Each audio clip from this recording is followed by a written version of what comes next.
ain't see me, you Stevie. Wondering how I reach more evolutions than Eevee and make it look easy. What is up, Earth's mightiest subscribers? It's Blerd without fear. Welcome back to the channel. All right, so today's video, we're going to be talking about Ms. Marvel Mutant Menace #3, written by Iman Vellani and Sabir Pirzada, with art by Scott Godlewski and color by Eric Arciniega. So in this issue of Ms. Marvel, what we're getting here is the reunion of Red Dagger and Kamala Khan. And while I joked in the previous video, there were probably some things that had occurred in some previous issues of the Infinity comic. Some of that is actually a little bit true, but some of this does actually go back to the Saladin Ahmed series, as well as some of the G. Willow Wilson stuff. And basically what we're getting here is these two characters trying to figure out their romantic situation. That's pretty much what a majority of this issue is. And for me personally, not my favorite aspect of it. It's not bad by any stretch of the imagination, but I have to admit, the thing that I'm always the least interested in when it comes to Cape Comics is who each character is dating. Yeah, sometimes it's fun to kind of joke around about it, and sometimes it can even be, fun to be along on the ride for.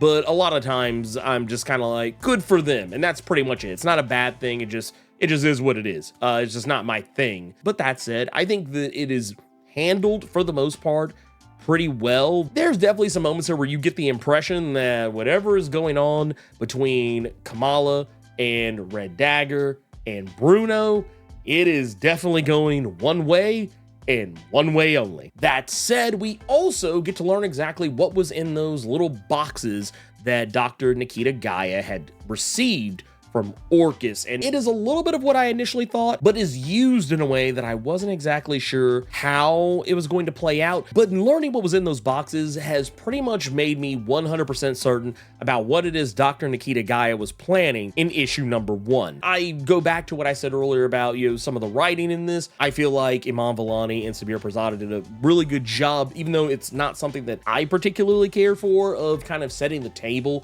for Kamala and Red Dagger's reunion, giving them the playful banter that you would probably expect from these two characters. And even if you're not really terribly familiar with who Red Dagger is, I feel like you get a lot of really skillful shorthand that lets you know the history behind these characters so that you can follow along without really having to have necessarily read every single issue that Red Dagger has appeared in. I do also kind of feel like there is some stuff that happens towards the end of the issue that, while I'm not surprised has happened, I was a little bit disappointed had happened, because I was like, oh man, I am kind of okay with Kamala not being around these specific characters anymore, and we do get a little bit of that. Getting over to the art side of it, Scott Godlewski does a very good job here in tandem with Eric Arciniega on this. The book looks fantastic, and there's a lot of really cool moments in it. There's, and this isn't really a secret, it's on the cover of the book, we see a zombified Cyclops. There's some really cool optic blast scenes, and the action in it is really good, and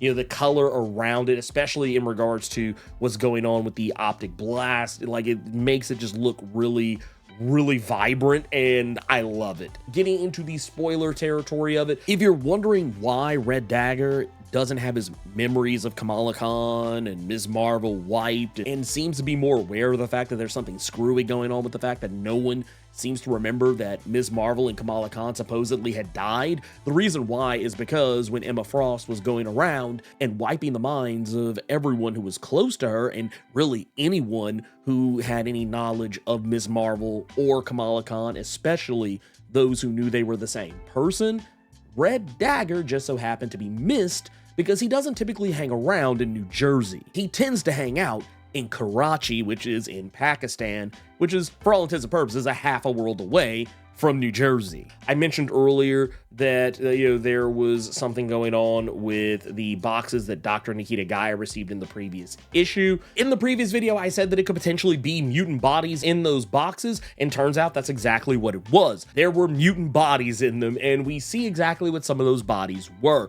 The Cyclops we see here, the reason why he is zombified is because this is a Cyclops that when he was unalived, he was left behind, similar to how we have seen with characters like Wolverine, hence why the X-Sentinels are running around. But In this particular case, we don't really get told exactly where this body was left behind, but I wouldn't be shocked if this was a cheeky little nod to the suicide mission from House of X number 4 on the Mother Mold base. I wouldn't be shocked if this was the very same Cyclops that got unalived by Dr. Alia Gregor as revenge for the death of her husband, Erasmus, who ultimately became Nimrod. It could be, it could not be. There's a lot of moving parts on this one. As far as the characters Jubilee and Cannonball who show up later, these are most likely the very same bodies that were picked up at the Hellfire Gala just this past year, because Cannonball and Jubilee were both unalived in that scenario.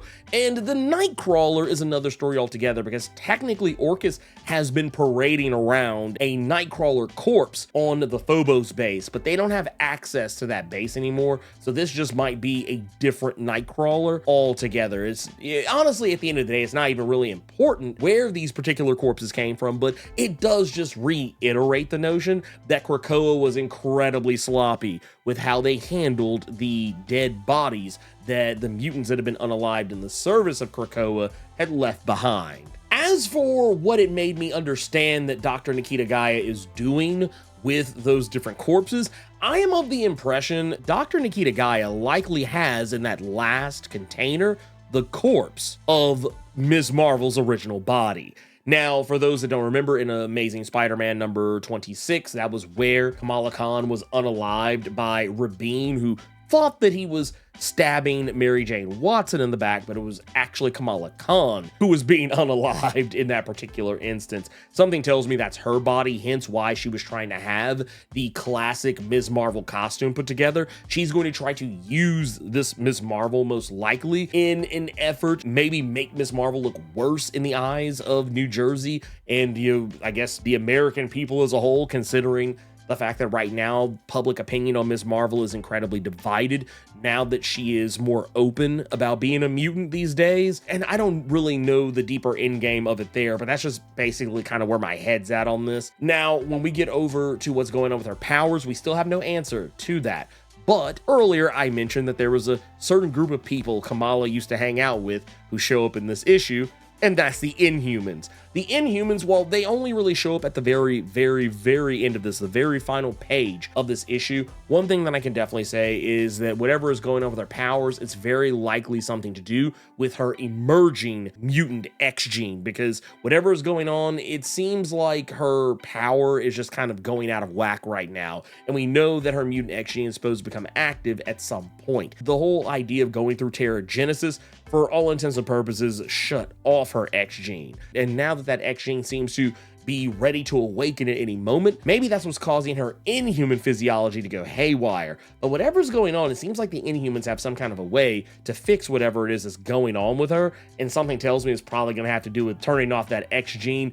And whether or not she actually goes through with that is a whole other story altogether. But it's going to be one of those deals like, we'll just kind of have to play the waiting game on that one and see what happens. But I think ultimately, at the end of the day, we are eventually going to get that parity between the MCU and the comics as far as how Ms. Marvel's powers will work in the future going forward. It's something that's been heavily hinted at since Iman Vellani was brought on as a co-writer on the previous Ms. Marvel New Mutant series. So we're just going to have to play the waiting game there. And until then, it's a speculation game, if nothing else. You guessed it, obligatory channel outro time. If you're not subscribed to the channel, consider doing so. Clicking that subscribe button and tapping that notification bell ensures that you get more videos just like this one, and you don't miss any of my other content that I drop throughout the week, plus my live streams every Thursday and Saturday. And if you enjoyed the video, make sure you click that like button, keep it plus ultra, and sound off in the comments.